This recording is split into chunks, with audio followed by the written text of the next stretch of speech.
All right, so this morning I'm going to go deep into lesson 4. But before I go in, I just want to make one or two announcements. Awesome. I know you can hear me because you responded. One or two announcements. First is that this will be the last live session until November. I'm going to take October off.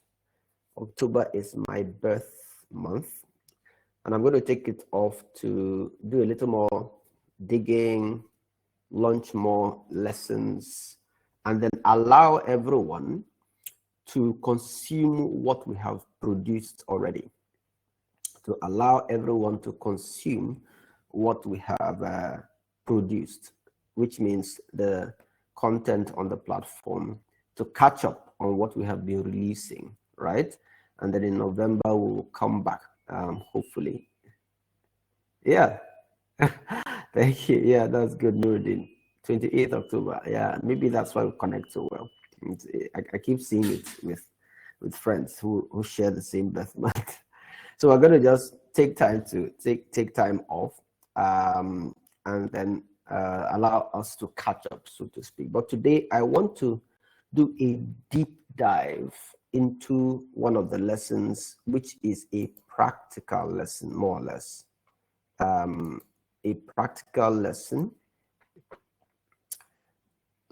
from about a peanut vendor. So I'm just going to open it up if it is showing up, yes. And then maybe the same way at the end of it, we have a short conversation. And probably today's conversation will be about our upcoming 5-day program, which is commemorating my birthday and also showcasing the work of amazing impact makers. So I do hope others will be able to join quickly today. So this is the story of the peanut vendor. Last week, we talked about strategy analogies in the context of Seth Godin's ideas, and I think it was quite insightful. And last week we also had the opportunity to have a conversation with Nuruddin and with other players, with Peter as well, on what they are doing. Amazing work. And today I'm going to look at strategy in the context of a peanut vendor. And this lesson isolates a peanut vendor, in America called peanut, in Nigeria groundnuts, Ghana groundnuts. Isolates this person because it represents the simplest of scenarios, the simplest of businesses. Buy granules, sell granules, right? The simplest of scenarios, as against the huge organizations that would typically use strategy concepts. It just represents the basic, the very basic, of what strategy means. So we're just going to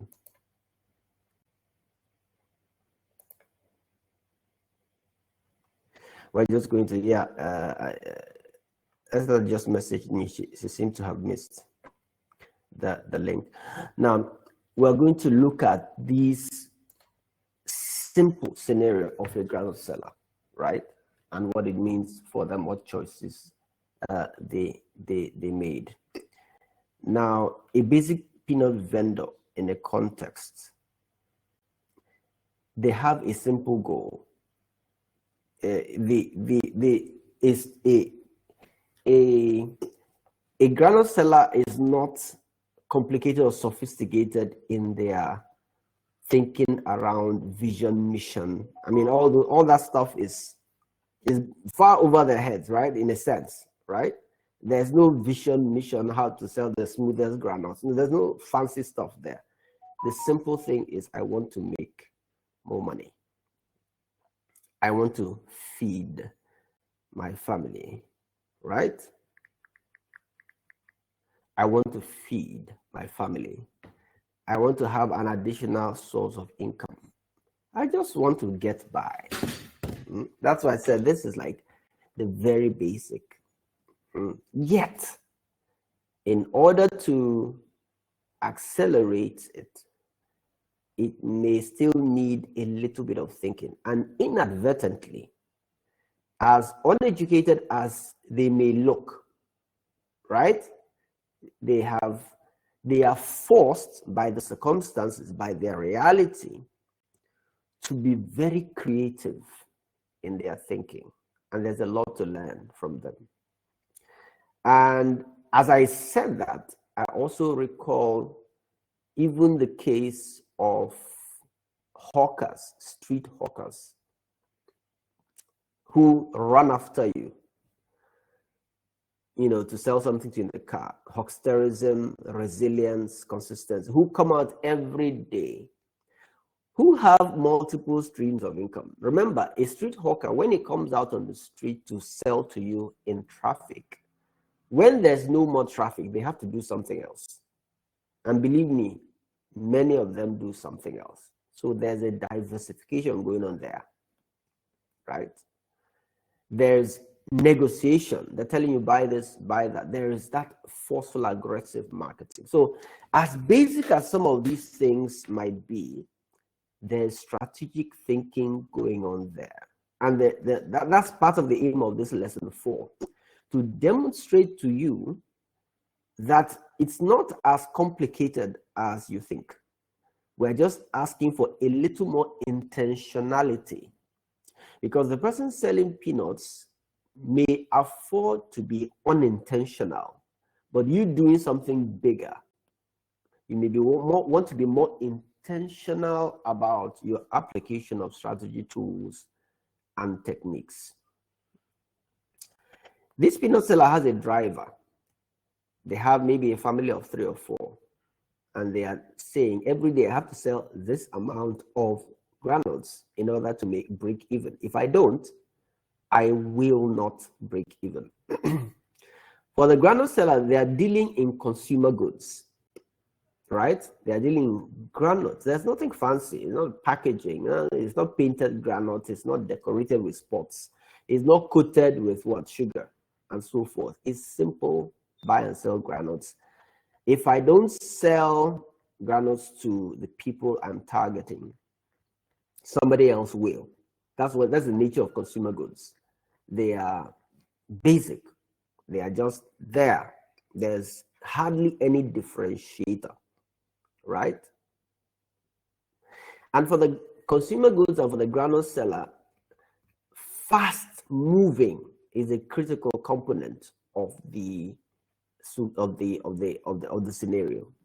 She has to sell a lot of granules quickly. So high turnover is of paramount importance. High turnover is of paramount importance. She has to come out every day. If she misses a day, it impacts her profit overall. She knows this. So every day there's motivation. And I want to juxtapose this with your own motivation as a bigger entrepreneur, right? As a bigger entrepreneur, I want to juxtapose this in the sense that, assuming the granule seller has to come out every day to the roadside, set up her table, set up her granules, and shout, buy granules. Or maybe not set up her table just like that, but I will talk about the choices she's made and how she's set up to address the target that she wants to, the target market that she is interested in. But the important thing here is that she has to come out every day. And given the nuances of social media, maybe you don't want to come out every day and become a spammer, but there's a certain regularity that is required of you in your shop. And in some cases, your shop is your social media page, 1 or 2 social media pages, not everywhere. You're not a content creator. You're an entrepreneur. So social media is your shop. It is not your tool for visibility. It is your shop for selling something. So that's by the way. But the point is that the analogy with the peanut seller is that every day they have to come out. They have to come out at the right place They have to select the right spot. And you probably have to select the right social media channel. You have to select the right office space. You have to select the right audience that you want to reach, the right groups you want to join. There's a selection going on there. She made a few choices as a groundnut seller. Now, she didn't come to my strategy class to make these choices. She didn't read Roger Martin's Playing to Win or Richard Rumel's Good Strategy, Bad Strategy. She doesn't need all that. It's just basic thinking. How it's something to learn from. She has been forced to think this way by experience. But there is an intentionality we can learn from it as we observe what she and others like her are doing. Now, the first thing is that she chose to locate her kiosk next to a secondary school. She wants to achieve proximity to a large quantity of potential customers. Who are those customers? Students. Simple. She doesn't need to do extensive, explosive, exploratory market analysis. She just needs to know that Nigerian students eat granules or like granules, right? I don't know, the stuff went off. Nigerian students do what? Like granules. Simple. And she makes it her a choice that she wants to situate her kiosk next to the school. In situating her kiosk next to the school, she is addressing her primary customers, students. She makes another choice. She wants to diversify her product offering. She wants to sell bananas as well as granules because based on the culture, remember the conversation we had about systems with Seth Godin's, thoughts about strategy, systems. Culture is part of systems. And the way people behave is a pointer to you as an entrepreneur on how to approach them. There's an adage in my place that says that if you are fighting somebody who bites, you need to know how to hold their head down, right? So there is an understanding of the context that is required in order for you to achieve what you want to achieve in the context you're trying to achieve it. She knows that Nigerian students like granules going with bananas. It is based on history. And if you look at that based on history, you can say it is based on research, right? It's not research as you know it. It's not some dashboards. It's not some,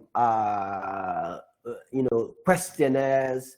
It's not some AI analytics. It's simple data, observation. Nigerian students like bananas with granules, basic. And she decides, I need this accompanying product to push the market of my primary product, granules. When I was younger, there was another accompanying product. We used to call it, it's actually popcorn, but we used to call it guguru and ekpa. Guguru is the popcorn, ekpa is the granules. It's basically Yoruba. And it was a great attraction as well for students. And they used to have, when they pop the corn, when they do the scooping, you see the profit margins could be incredible for those businesses when you start selling at scale, right? And the business is simple. They are not paying for any shop, just the table, scoop, and you have yours. And the students are utterly, they consider it valuable. So the accompanying product in this case is bananas. In some cases is guguru, if you know, if you heard me last, what it means. Now she made another choice. She said, I want to deskin my granules, which means as much as someone says that the husk of granules are nutritious, they are healthy.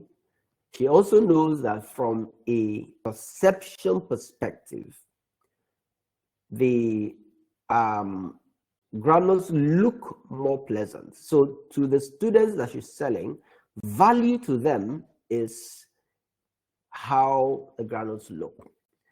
To the school authorities too, value to them could also mean that we don't want granule husks lying all over the place. So let's cut off that cost of cleaning up the space and make sure that the granules are dehusked before they come to the table.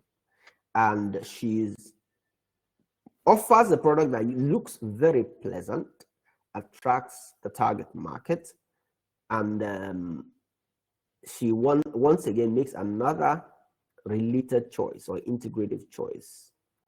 She has a supplier or a set of suppliers who provide large size granules from a specific region of the country. So she has specialized her granule selling to large size granules. She knows where to source them. She knows who to buy them from. So this is essentially the way she has positioned herself. Number one, positioned in terms of geography.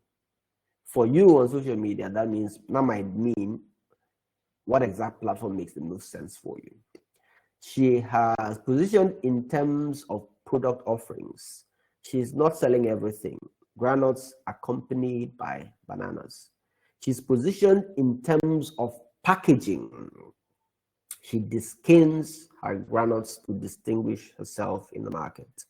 She positions in terms of sourcing and quality. She says, I'm going to focus on large size granules from a specific part of the country. These are my selling points. Okay. And at the end of the day, she has a product that she could scale further down the line and say, I want to do drinks. I want to put it in a nylon bag. I want to deliver to teachers inside the school, etc. She could do so much more, but she has a very clear sense of what choices she has made. She has made these choices by experience, by understanding the market with a little bit of data that is not the traditional research we know, but it makes sense for her and it helps us succeed. Customer segment, market location, cross-selling, packaging, product segment, vendor relationships. She has put all this together in very basic, simple thinking to identify where she plays in order to win. Now, question is, what might have informed her set of choices? We've already alluded to this, that this is not as sophisticated as one might think. It is a simple question of inbuilt strategic thinking. And our pursuit on the Strategy Club is, how do we make this more intentional? And how do we leverage the experience of others to become more effective at thinking this way as our scenario becomes more and more sophisticated? Okay? So the question of reflection now is, what choices are you making about your venture? What factors are influencing your choices, and where are you positioned? Every lesson here has a set of action points. Remember, one of our philosophies in the Strategy Club is that knowledge upon which you can take no action is hardly, worth having. Hardly worth having.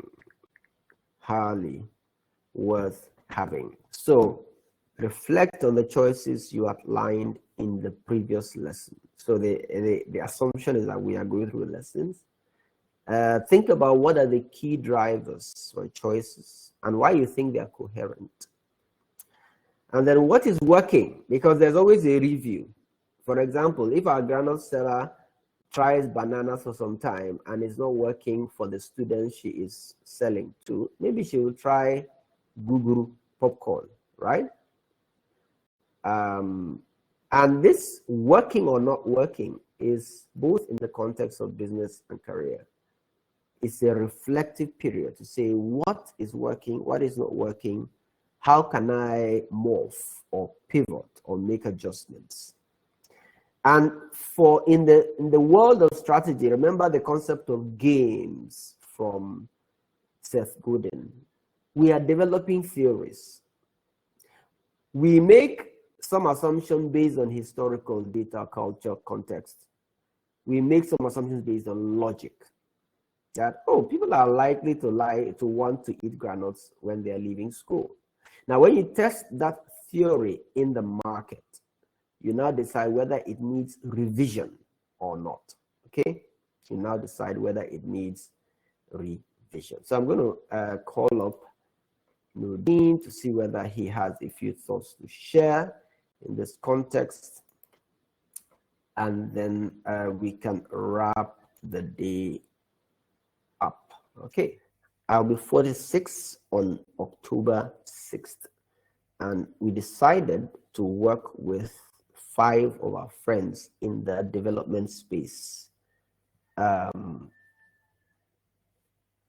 Latte of Theresa Naomi Foundation, Enifome Ogbimi of Live Again Foundation, Yitunde Oyeyemi of My Dream Connect, Dr. Heather Beam of Practical Education Network, and Prosper Afechi of Fulget Foundation for Generational Thinkers. We are going to collaborate with them to celebrate this by showcasing the work of impact they are doing, right? And then I'll also be talking about my 5 books. There'll be topics on each day about my 5 books, and for 5 days, first, fifth, sixth, first, second, third, fourth, fifth. And this is going to be in the evenings, about 5 p.m. each day. And we are broadcasting live on Kabila Community LinkedIn page and Iwineti Africa YouTube channel, as well as my own Facebook page on Facebook. So I would like you to be there, and I would like you to share it. And I would like you, what the idea is, whatever you would have given me as a gift, I want you to give it to these charities, these NGOs, and let them continue to do the amazing work that they do. If you don't have money to give them, maybe you can share their work to your networks. Maybe you can volunteer to participate in something they are doing when you're a bit free, right? But the idea is that is my gift to them, and your gift to me would be to support what they are doing. So thank you very much for being here today. Today we looked at the peanut vendor, a very practical example of strategic thinking for a very basic business. And the idea is to ask you to become that this is not something strange. It's something people are already doing, but you have to observe it, and you now have to be more intentional about thinking this way and contextualizing the way you think in your own business.